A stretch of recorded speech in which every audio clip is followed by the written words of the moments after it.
make a formal introduction. All right, so let's make a formal introduction for our listener. Good afternoon, Matthew and Graham. My name is Claudio, and I'm calling you from Washington, D.C., from the studios in Fairfax City. We're very humble and grateful that Perge accepted our invitation to our show. Hey, guys, welcome to the show, man. Hi, it's good to be here, Claudio. Hey, no problem. Nice to meet you. Same here.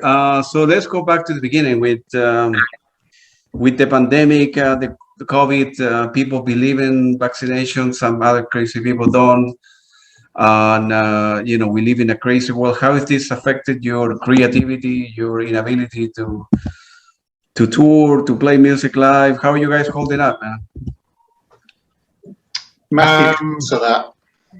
Yeah, so okay, not great. I obviously music's not a full-time job, it's more of a hobby. So I run an engineering firm, and it was quite scary because I walked away from quite a well-paying job at the end of 2019 to go. I run an engineering firm, so we do a lot of green energy, renewable power, solar power, wind, and that kind of stuff. So very much to do with electric vehicles and all kinds of things like that. So I had an opportunity at the end of 2019, or at least I thought of an opportunity to work on some new technology, which I thought was interesting, and quit my job. I know I'm going to be rich, I'm going to be my own boss, and I'm going to run an engineering firm. And obviously that was Christmas 2019, and then 2020 came around. There was lots of rumors and noise in the media about possible pandemic and what was happening over in China and then in Italy, and it was it was pretty scary because it was all of the projects and all of the clients and everything that I was working on, I suddenly couldn't physically get there. So I had projects in America, I had projects in Europe, and I couldn't physically get there. And I'd employed people, and who would, put their faith in me, quit their jobs, and to come work for me. And then suddenly it was, I've got no work, I can't do anything. So it was very scary. I wasn't as worried about the actual virus and things like that. It was more the the financial impact and not being able to do it. So obviously that's been quite stressful. So the impact on the music, and on everything really, it's really drained the color out of the world, and not being able to go out and not being able to see me, go do gigs and everything like that was quite upsetting, really. So I've continued to record music throughout, but there's been times where it's been very difficult to get motivated to think, well, I'm gonna, because you're inspired by the world, you're inspired by, and I think our music's fairly positive. So I think, I don't want to just sit there and make a discordant drone that, vent your anger into it. So I think, so we haven't put anything out this year, but I think maybe it might be an idea to have to reconvene next year really and do something then, because I don't think it's had a positive impact, put it that way, on the music. So, and I don't want to put something out that's substandard. Of course, yeah. So yeah, that's. But you, Graham, how this affected you? Yeah, slightly different from me. The pandemic has been a huge challenge for so many people in so many ways. Myself, it hasn't actually impacted me that much because I actually retired just before the pandemic, so it didn't really affect me in terms of my job and things like that. Musically, as Matthew knows, I haven't been doing a lot anyway for quite some time for various reasons. So it hasn't really impacted the music either. Matthew has been valiantly carrying the Purge flag for a number of years now, and I applaud him for that. And yes, we need to. I need to get back together with him and produce another album as a duo rather than a solo album, which is effectively what the last couple of Purge albums were. I got you. Yeah, for me it was well, I have a good job, so I began working from home at the time March last year, and also I had more time to listen to all the music that I was buying, because I was buying a lot of stuff and accumulating, so give me the chance to begin listening to the CDs and buying all that I have, and allow me to put my life in perspective and realize that I was going 1,000 miles an hour doing all this stuff, and I was enjoying my life very much. And when the pandemic gave me the possibility to slow down and like they say in the United States, smell the roses, and I realized I was doing a lot of things that I was doing it perhaps for money and for other reasons, and I found out, and did a lot of introspection and understood what was important to me, and so in a way,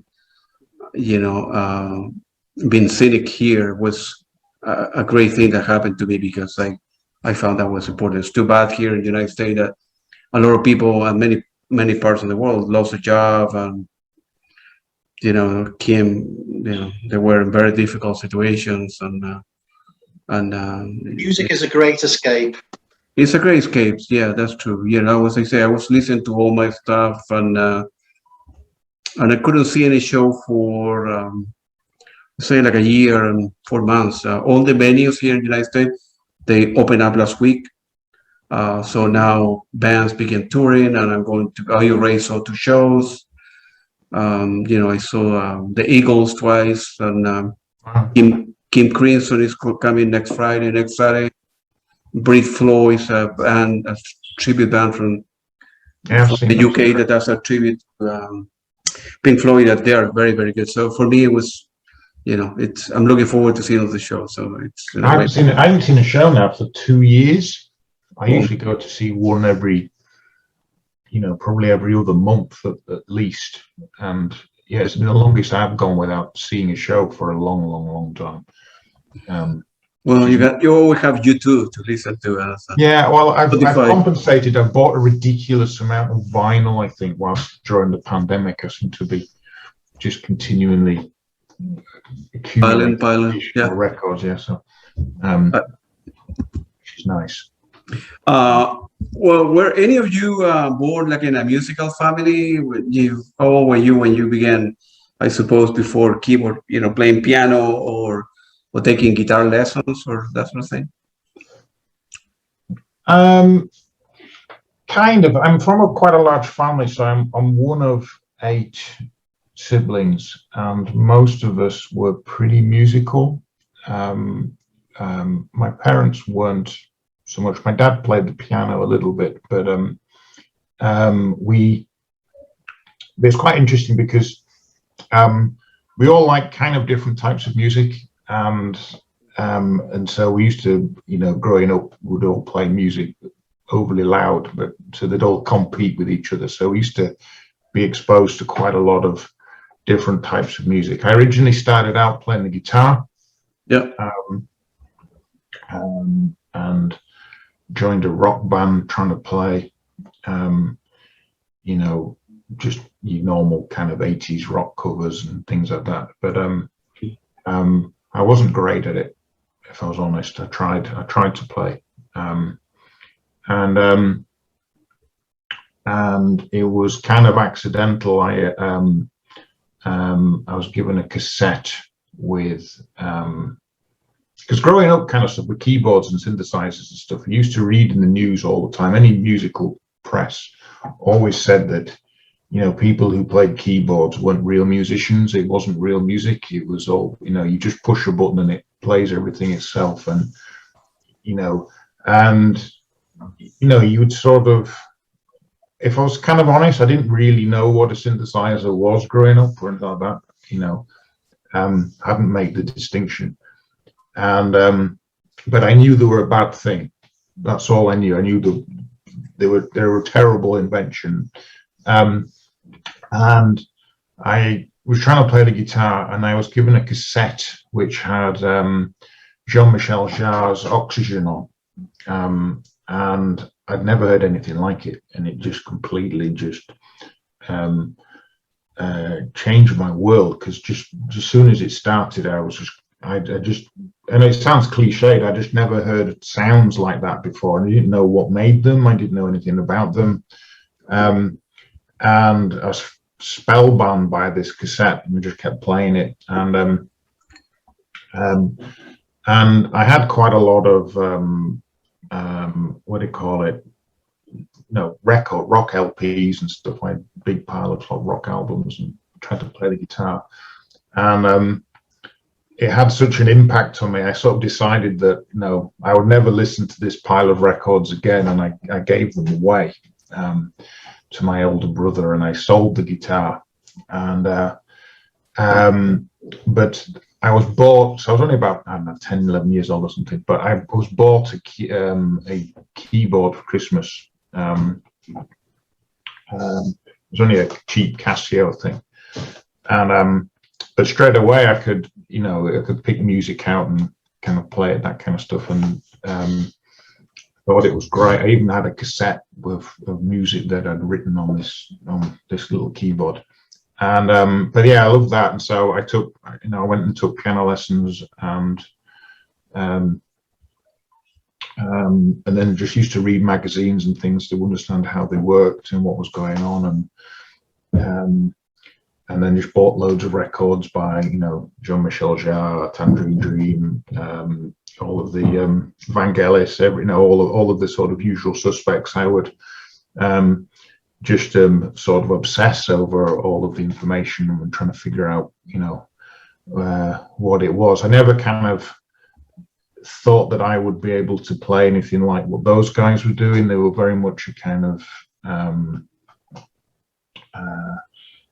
sort of almost a mythical status of you'd see Tangerine Dream playing something, and it was like no human could make music like that. They knew something that no one else could possibly know. But I used to have a Commodore, and I used to kind of had a little sampler and that kind of stuff, and used to sort of make music with that, and I used to think it was quite good fun, but I never really saw it. It wasn't until probably I was quite a bit older, about 18 I think, before I actually started to try and play stuff properly, and I had a bit more money, so I could start buying proper keyboards and that kind of stuff.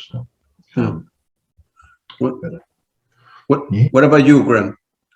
No particular musical background, no formal training, self-taught. I must admit, I'm more interested in the sequencer side of things and the rhythm side of things than playing keyboards. Yeah. The album that I first saw was an album by Tomita, Snowflakes Are Dancing. I heard the theme tune on the TV. Can't remember how I bought it. I must have bought it with some pocket money back then, and I remember turning the sleeve over and seeing a Moog modular synthesizer on the back and thinking, what the heck is that? And that was sort of the journey. I've been fascinated by electronic music and the equipment that makes it ever since. Good for you. No, for me, I like I mentioned before, I don't play any instrument. I don't know how to read music. I began listening to music when I was a baby, little baby in Latin America, and I began collecting music. And I think I bought my first album. I think it was can be in jazz rock when I was 14 or so. And then at the time I was listening to Tangerine. No, it wasn't. It was Peter Gabriel with Genesis, Pink Floyd, and Led Zeppelin. And by accident, I discovered an album by Tangerine Dream, and I don't remember which one it was. Um, and then um, and then I became fascinated with the music. But I like a wide range of things. I mean, I'm some depending on my mood and the thing what I'm doing. I like electronic music, I like pop, I like jazz, I like rock. So I have a wide range. I'm always buying new music and discovering new bands, and that's has been great. Uh, Music has given me a lot of satisfaction, and I have had the opportunity to interview I think 7 or 8 people that have played with Tangerine Dream. For Iris Kama, for Thorsten. I never had the opportunity to talk to Edgar Froese. Of course, I saw him, I think 3 or 4 times. I'm going to be interviewing his son Jerome next month, and it's got great that all these people, all the people that have played or been involved over the years with Tangerine Dream give me a different perspective and that kind of stuff. So it's great to be able to talk to you guys because, as I said before, by accident I came across your music and it's very good. Yeah, it's very good. So I was reading in Bandcamp that you guys were for with the ambition to recreate a little bit of the electronic rock, if you will, based on the Yeah. performance of 74, 86. Why the particular period? I mean, after that was, in your opinion, the best Well, the years simple of answer to Tangerine that is Dream? the simple answer to that, I think, is Chris Frank. When he was in the band, everything seemed to happen. We, I mean, for me, we formed at the time. There's a lot of bands doing the more traditional 70s Berlin school type style, and still do, and I love that style, and I always will.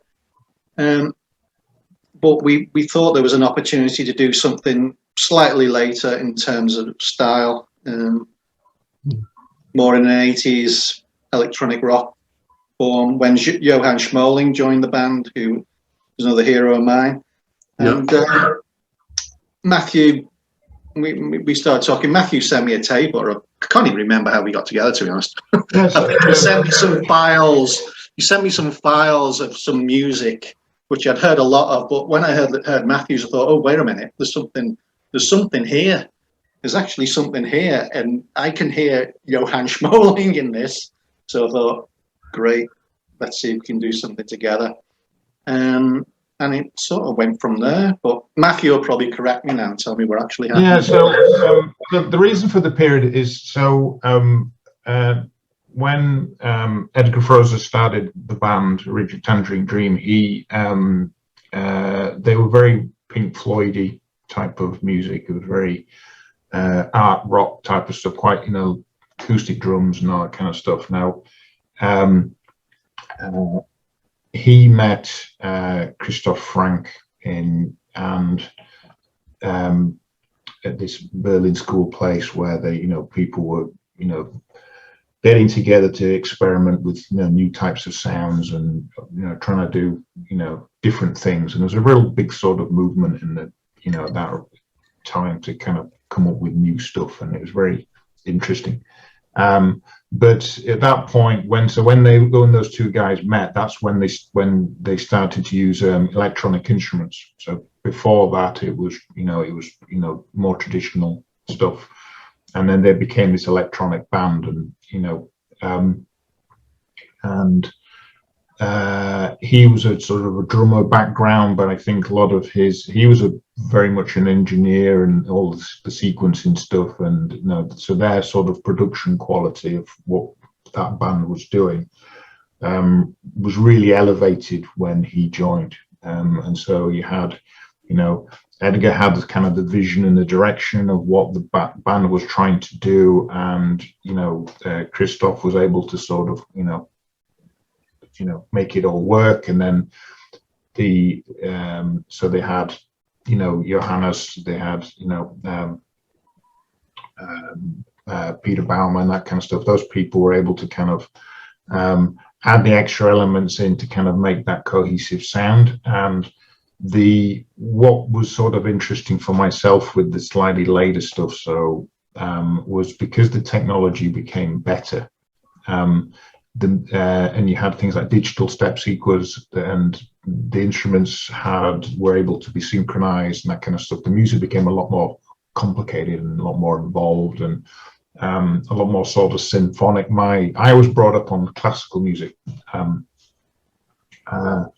I loved just all the layers and that kind of stuff. And you know, TD always had this layered synthesizer sound with lots and lots of things building up, and it was very kind of very organic sound, to which interested me.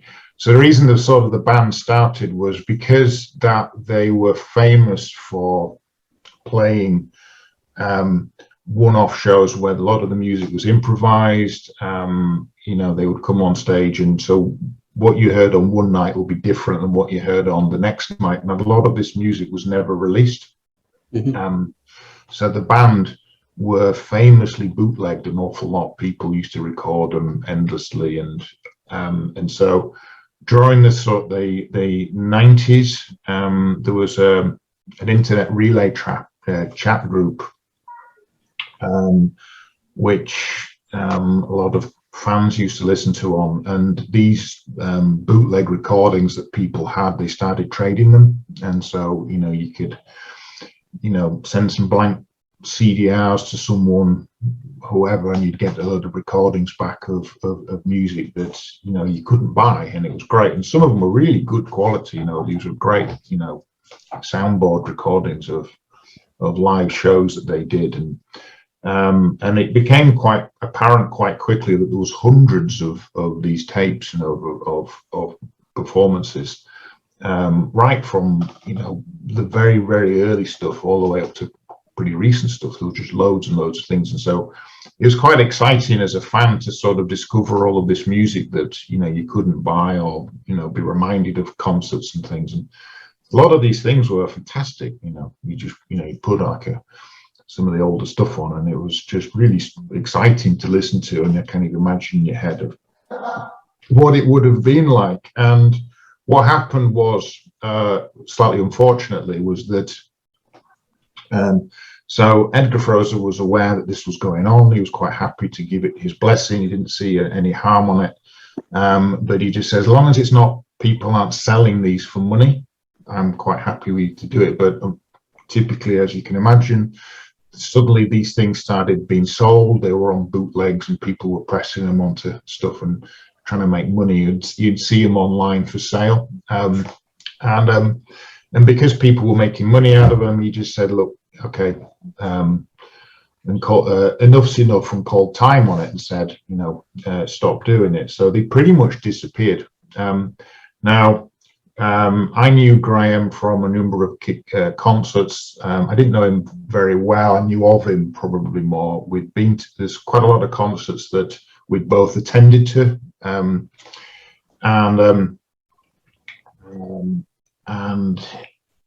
I had been working on an album, solo album, and I'd sort of published links and things to the mailing lists and that kind of stuff to say, look, I've done music. And Graham, his feedback on it was nice and quite positive. He took the time to listen to it, which was nice. He wrote a piece of music which was very sequencer driven. It didn't have much melody, but it was a very layered sequence. And so, being a little bit cheeky, I remixed it. I put melody on it and that kind of stuff, and I sent him over and just says, what do you think? And again, he was quite kind about it, so wasn't upset that I messed with one of his tunes. I remember that now. I've forgotten that. Yeah, you did. And it was I was quite light with it. I didn't play around with it too much because I didn't want to cause offense. I thought it was great. You sent it back and thought, oh, that's really good, that, right? And I said, right, I'll do you something, and I'll create a sequence and send it over to you. And he went, great. I'll do me anything, but anything except that really high pitch arp, like at the end of Pergamon. And you said, don't do anything like that. So that's exactly what I did, and I sent it over to him. Yeah. So yeah, it was quite funny. So what happened? So we had this idea. So we were talking quite a lot, and we talked about music that we liked, disliked, and I made a comment that I didn't like this particular Pergamon track because of this repetitive sequence on it. And so that was exactly what Graham sent over. He sent this. It was like, all right, but we had the idea. That was so I saved the file on the computer because it was recorded on the hard drive, and needed a name, and so I just called it Purge, just because it was just Pergamon sequence kind of stuff. So that was where the band name came from. But we had the idea. We thought, because there are no more of these bootleg recordings of the band, wouldn't it be quite fun to kind of make a new one?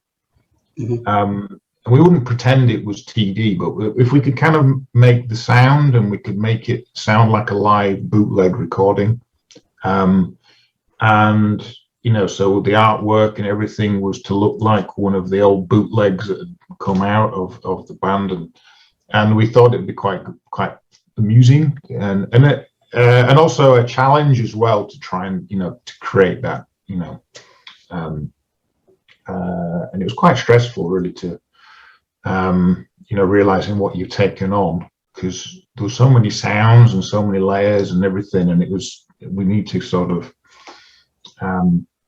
let's make something that sounds like a full concert based in 1980, 81, and recreate all of those sounds. And we worked on it for about 8 months, I think. Something like that. Yeah, to probably felt longer. And but I was, it was quite stressful, and we'd worked on it for a long time, and to put it together. But when it was sort of finished, I remember we sort of sat together and we listened to the mix through, and we were quite quite kind of excited about what would happen, and would it just be ignored? Would people understand it, or would it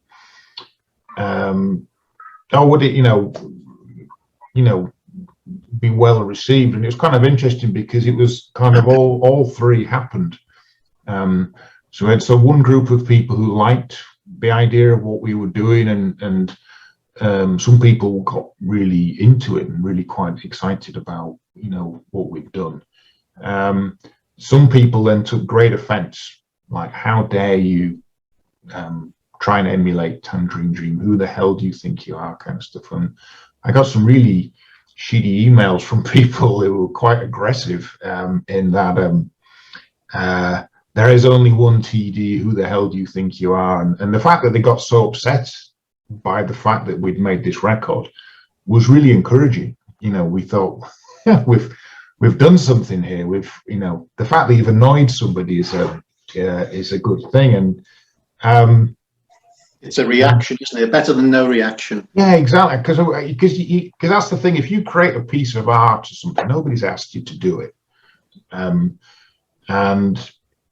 you've just sort of created something of your own arrogance, I guess, and you've kind of thrust it upon the world. Go listen to this thing we've made, and there's no reason for anybody to do that. But yeah, quite quickly it seemed to pick up the noise and things people just sort of making, either very hateful remarks or very encouraging remarks, and people kept saying it sounds like TD. It sounds like they're making all these things like it sounds exactly like it. And so obviously once it was finished, we then had to sort of make another one then, it was fun though. I mean, let's make it clear that one of the reasons I was doing it was because it was fun. It was fun actually creating these sounds and these, these tracks that we never went out to completely copy them. We wanted to capture the spirit and the style. There was probably a few tracks that we flew a bit close to the wind on, but generally these tracks are, they're composed separately. We're just trying to catch the essence of what Tangerine Dream were doing around that time. Yeah. And we enjoy doing it. I enjoy doing it. Yeah. Certainly do. Sorry, go ahead. Yeah, I would just say, well, what we would end up doing is we would listen to these bootlegs that were available of different years and listen to the style of music that was being played on a particular tour, and then try and recreate that spirit of that thing. So we'll try and emulate the sounds of it, but it would be all our own melodies, and everything was ours. So we go, all right, let's do something from 1983, or let's do something that sounds like 1978, or whatever it was. We would sort of pick a time frame, and then try and create something that fit into that, and then sort of present it. But they were always presented as like a live concert, so they had sounds and noises and things on, so it sounded like a. Some of them were, not all the albums, but some of them. Yeah. So. But yeah, that was the sort of motivation. I mean, I say, whatever, as Matthew said, there were a broad range of reactions. What I will say is that, as well as us enjoying it, we were very serious about what we were doing, and it's not easy to jump between a concert from 1976 to a concert from 1983, or an album from 1985, and then do an album from 1974. It's difficult to bounce around their catalogue, because at that period they were a different band almost year on year. So therein lies the challenge to actually try and emulate that style, that sound, and encapsulate it in our own music. And we were very serious about what we were doing, and still are. Yeah, a bit obsessively serious at times. We used to occasionally fall out. Never fallen out. Well, it's complicated. I mean, they had access to cutting edge equipment. Yeah. Before it was, even in manufactured, it was. Musician wise, they were absolutely incredible. So, it's not easy, and we wouldn't pretend to, be them, but we just try and capture the spirit. Yeah, no. At the end of the day, either someone will enjoy it and they'll buy it, or they won't enjoy it and they won't buy it. Yeah, no. I think I listened to all the stuff that is in Bandcamp, right? And is great. I really like the quality. Number one. Number two, in my opinion, up to 86, 88, or 90, perhaps, that was the best period of Tangerine Dream. Yeah. I don't have any bootleg. I have all original. I think I have about 50 CDs from Tangerine Dream, if not more. And 10 are great. The others are terrible.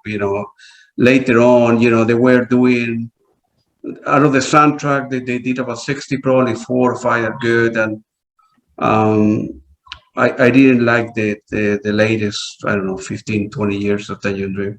The early stuff, like Ricochet, and was the best period, in my humble opinion. Yeah.